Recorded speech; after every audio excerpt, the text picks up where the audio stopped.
You've heard of epics like David and Goliath. You've maybe even heard of the day the sun stood still. But have you heard of the day 4 leprous men raided the entire camp of a Syrian army? Have you heard of the stories of how a country with a feeble economy became a powerhouse in just one day without even lifting a finger?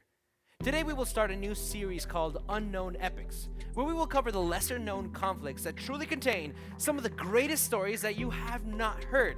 And the reason being is that epics are usually known for the great feats its characters were able to pull off. And these stories contain none of that.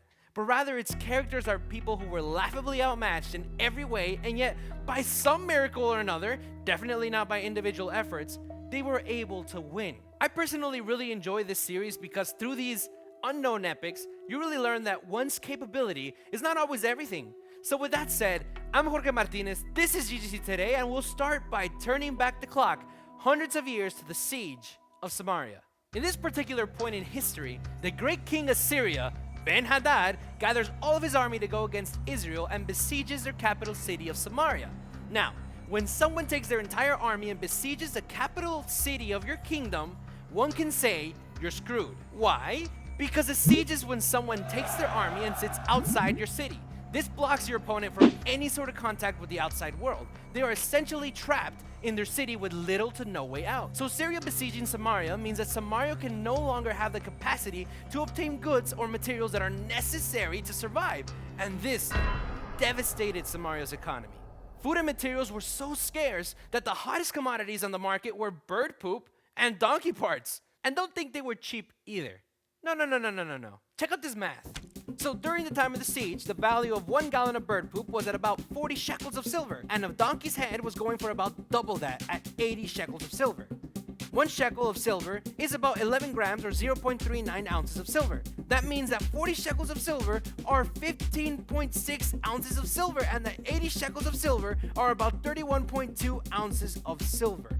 As of the recording of this video, silver is priced at about $16.66 per ounce. That means that 1 gallon of bird's poop was being sold at a value of $259.90, and a donkey's head was being sold at a value of $516.46, which is almost as much as double the price of a Nintendo Switch. And if you are like me, then you would know how damn hard it is to get your hand on one of these babies. You know things are bad when your economy and survival depends on bird poop that, by the way, is as scarce and expensive as a Nintendo Switch. But it doesn't stop there.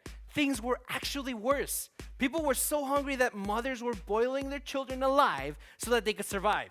You can't get any worse than that. And this is where the story gets really relatable. In situations like these, it's easy to lose our temper and say things like, why even bother following God if this is what he's gonna allow to happen in my life? Well, that's exactly how the king of Israel reacted. And the funny thing is that in every struggle, there's always that one guy who seems completely oblivious to how impossible the situation is. You know, that one guy who comes in and says, nah, bro, everything's gonna be all right. You'll see that by tomorrow, everything's gonna be fixed. Well, this story has that guy, and he is an old little prophet named Elijah who sends a message to the king saying, hey man, God will fix everything. You'll see that by tomorrow, 7 liters of flour will be sold at $16.66, and 14 Dr. Pepper-sized liters of grain will also be sold at $16.66. In other words, the economy will not only be back to normal, but also will be in such good shape that not even Costco will have better prices in that city. And that's great, but not very easy to believe, especially given those circumstances. In fact, one of the king's officers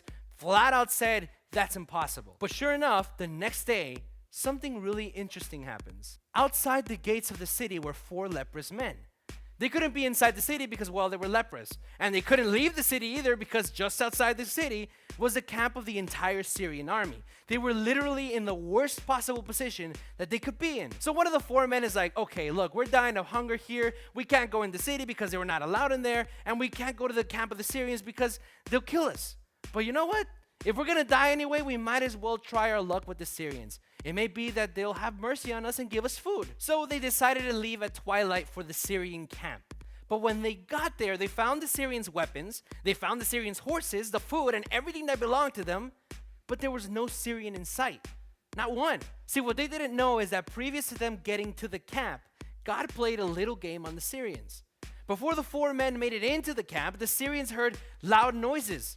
and thought that somehow Israel had hired the Hittite army and the Egyptian army against them. So all the Syrians scrammed, and I mean they ran for their lives and left the entire camp intact. So when they noticed this, the 4 men went back to Samaria, told the news to everyone, and everyone sacked the camp of the Syrian army. And that very same day, just like the prophet had exclaimed, the economy was booming.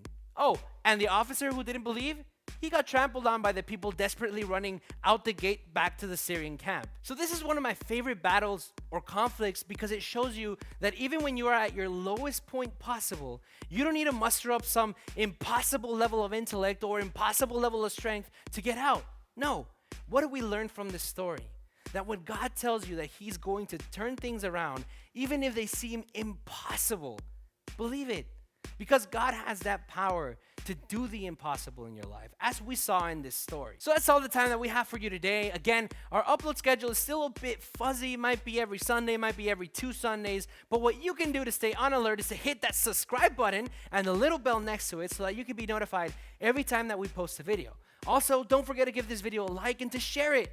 You never know who this might help or how great of an impact this could be to those who really need to hear success stories like this. Also, I know I didn't mention in our previous videos, but I just want to say thank you for sharing our videos. Thank you for liking our videos. Thank you for subscribing. In the past couple of days, we've received a lot of positive feedback, a lot of testimonials, which is really the point of everything that we're doing, just to be a positive impact in people's lives. Anyways, thank you for being with us today. We'll see you on the next episode of GGC Today.